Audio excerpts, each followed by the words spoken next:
Boum boum les amis, c'est Akira de la team... Putain, bah déjà je bague. Boum boum les amis, c'est Akira de la team Pharaoh. On se retrouve aujourd'hui pour présenter mon deck profile. Profile de... Super. Boum boum les amis, c'est Akira de la team Pharaoh. Voilà, bah aujourd'hui c'est lui qui fait carrément l'intro, tout seul. Je vais lui laisser la chaîne, y a pas de souci. Ben voilà, bah Akira, c'est toi qui as l'honneur aujourd'hui. En plus, les gens ne te connaissaient pas. C'est vrai. Voilà, on a eu de la demande en plus sur la chaîne pour rencontrer tous les joueurs.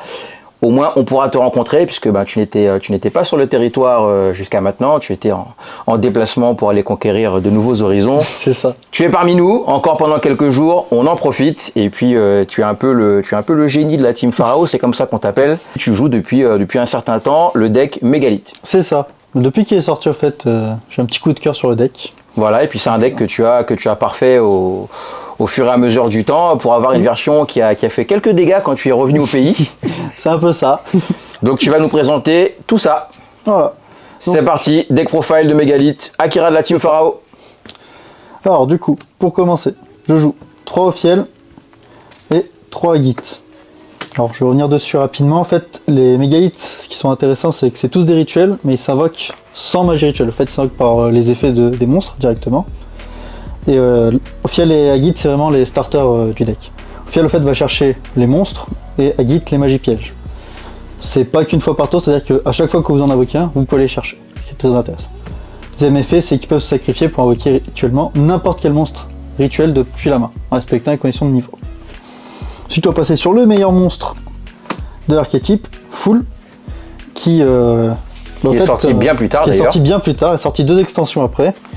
Qui permet au fait de spé directement des Mégalithes depuis le deck. Et ça, c'est vraiment hyper fort. Ça fait de la recovery et tout. Et c'est vraiment ça qui rend le deck jouable. Ensuite, passer au niveau 8. Donc je joue une Phaleg et 2 Aratron. Alors pour les niveaux 8, ils ont tous un effet un peu particulier. C'est que c'est eux qui servent de magie rituelle. En fait, leur effet, qui sont tous en commun, ils peuvent se défausser pour permettre de devenir une magie rituelle et invoquer rituellement. Et sur le terrain, ils ont tous un effet différent. Phaleg permet de booster, Aratron permet de negate ce qui cible. Aratron, le vrai point fort qu'il a, c'est qu'il se fait également en effet rapide depuis la main pendant la main phase, ce qui peut être intéressant. Comme Full, j'ai pas précisé qu'il le fait en effet rapide de spé depuis le deck, ce qui rend vraiment la chose forte. Et je joue 2 Betor pour la partie monstre Mégalithe. Betor, c'est lui qui menace au fait avec le board final Mégalithe. L'idée, c'est de le invoquer pendant le tour adverse, parce que ce qu'il permet de faire, c'est de cibler autant de cartes adverses qu'on a de monstres rituels dans le cimetière, différents, pour les détruire, ce qui met une vraie pression. Pour aller avec tout ça, j'ai 3 Mégalithes informes qui ont le même intérêt que Full, ce qui permet de spé depuis le deck. Et ça c'est le vrai starter deck parce qu'il demande juste un Mégalith plus la carte et ça commence. Et pour agrémenter le tout, un portail et une émergence. Portail, c'est le terrain qui permet de faire du recyclage chaque fois qu'on spé des Mégalithes, et émergence permet de spé depuis le cimetière et de renvoyer sous le deck quand ça quitte le terrain. Donc là, c'est ta base Mégalithe. C'est ça. Ça, c'est toute la partie Mégalithe.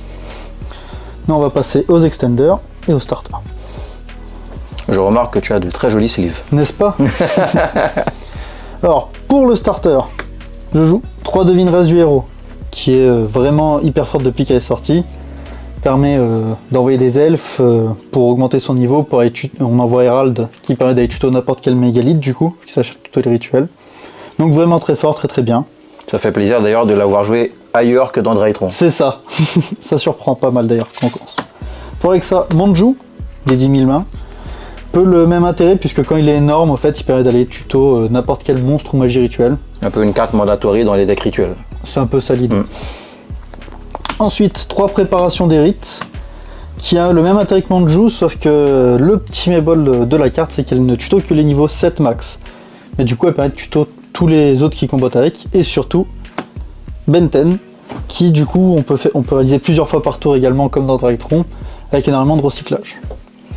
Et enfin, pour avec tout ça, Maître de la Vanité, qui est le fameux. Le boss final de mon board qui permet de bloquer l'adversaire pour pas qu'il ne puisse spé de monstres. Et pour avec tout ça, Ange 01 qui a un effet au fait simplement de se spé en montrant un monstre de minimum niveau 7 et qui autorise de faire une norme supplémentaire d'un monstre niveau 7. Ce qui permet du coup de compléter le board final. Ok. Et enfin, pour la partie. Et avec ça, pour compléter et terminer ton deck. C'est ça. Donc, je joue déjà un appelé par atome, puisque le deck est malgré tout assez coûteux en ressources d'entrée de jeu. Donc on essaie de se protéger comme on peut, avec beaucoup d'extenders justement, et des cartes comme appelé par atome et cross out justement. Le fameux. Le fameux qui fait du bien malgré tout quand on l'a, évidemment. Donc si tu joues cross out, ça veut dire que tu joues aussi des cibles à cross out. Tout à fait.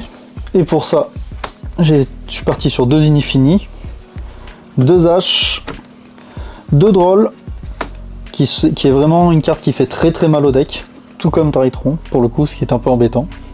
Et enfin 2 Nibiru, parce que le principe est d'essayer évidemment de faire mettre de la vanité avant la 5e invocation ou de se protéger avant, mais des fois c'est toujours bien de s'en protéger. Et enfin pour tout ça, on va sur l'extra deck. Et là du coup ton deck principal est composé de combien de cartes? Alors le deck principal là de cette manière est de 42 cartes précisément. Je pourrais essayer de le baisser, mais honnêtement pour le moment ça va plutôt bien au niveau des ratios. On peut avoir des mains un peu mortes malheureusement des fois, mais dans l'ensemble on survit assez souvent à une entrap, ce qui à mon sens est pas trop mal pour un deck qui n'est pas tier 1. Qui n'est pas méta. Aussi. Alors on passe à l'extra deck. C'est ça. Alors pour l'extra deck, commencer simplement avec Résident des Abysses.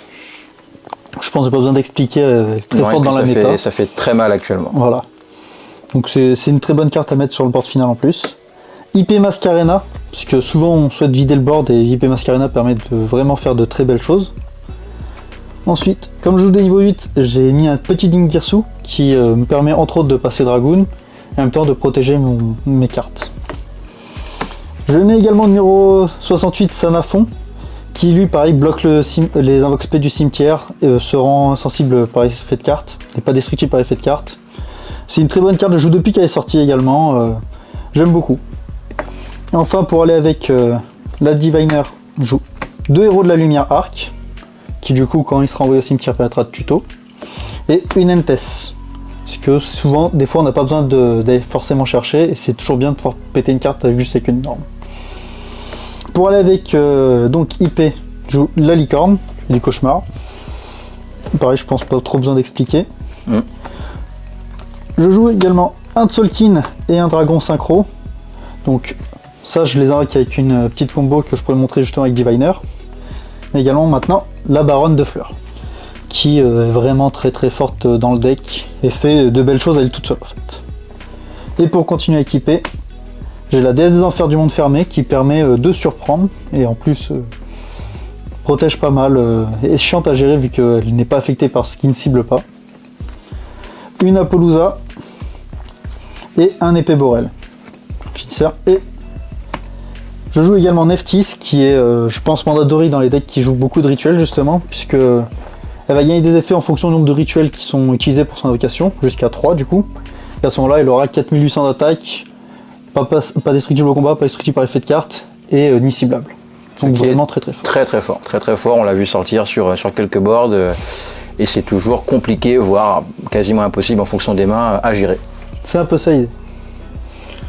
Pour le side maintenant, je joue un side un petit peu particulier, j'aurais tendance à dire. Commencer par jouer un plus haut de Damarpi, qui je pense maintenant est un peu dans tous les sides. Un Pancra, que je pense que je continuerai à jouer tant que Winda sera présente. Pour aller avec les pets MP, du coup, j'ai également un Cyclone Cosmique et un Redémarrage Rouge. Pour passer les boards plus facilement, j'ai mis également 3 Pluto Gouverneur des Ténèbres.